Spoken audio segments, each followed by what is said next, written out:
What's up, guys? It's your boy Isaac here. I know I'm a little late on this news, but if you guys didn't hear about the new iPhone 9 that's going to be dropping mid-March or end of March, you're going to want to pay attention to this video. The reason why I'm so excited about the new iPhone 9 is because it's going to be under $400 before sales tax. So sit back, relax, and enjoy the video. Call me down, never that, talking left, check the text. So the iPhone 9 is already reported to be in production already this month, and that was reported by Bloomberg.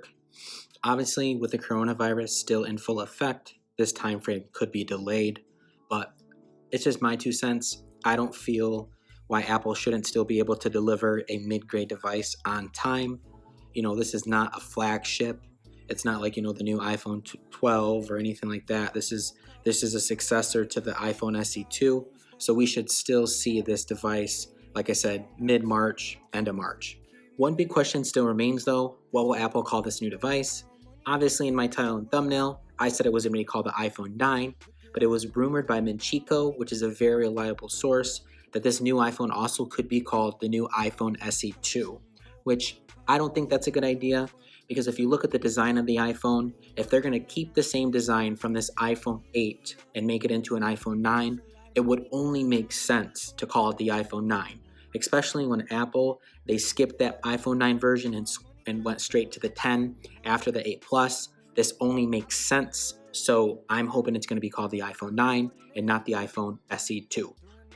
This entry-level iPhone is expected to feature a 4.7-inch LCD display, a frosted glass back similar to the iPhone 11 Pro finish.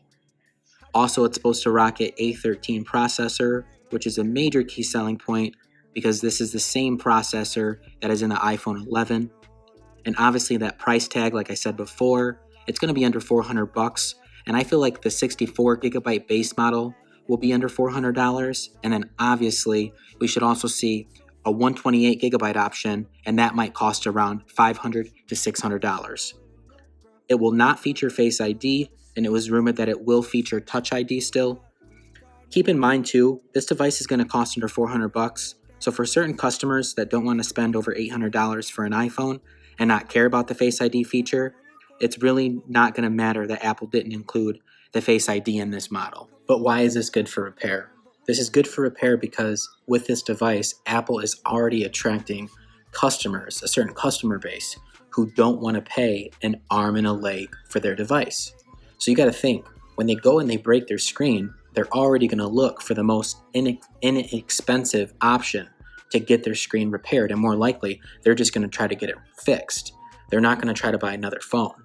So, and think about it too. If that device is going to be $400 before sales tax, most customers won't even add the $11 to $13 a month premium insurance to this device. It's not going to make sense. So right there, we're already winning whoever gets this device with that repair option on getting the screen fixed. So remember, the new iPhone is expected to release in 2020 of the spring. I feel like all this information is very valid because of the fact that Apple has held a keynote in the spring pretty much every year besides 2017 with hardware and software releases. Also remember too, back in the spring of 2016, they did release the iPhone SE, and I feel like we're due, for another release for the successor of the iPhone SE. So it's something that could happen. I feel like it's going to happen, and I think this is a smart move on Apple's end because they are going into a cheaper mid-grade device, and it's going to attract a lot of customers. So I hope you guys found this information very helpful. Please let me know in the comments, what do you think Apple should call it? Should they call it the iPhone 9? Should they call it the iPhone SE 2? Or hey, should they call it something else? Either way, this is going to be a big seller for Apple, and it should also be a big repair juggernaut for us. Thank you guys, and I'll see you guys in the next video. Peace. Call me down, never that, talking left, check the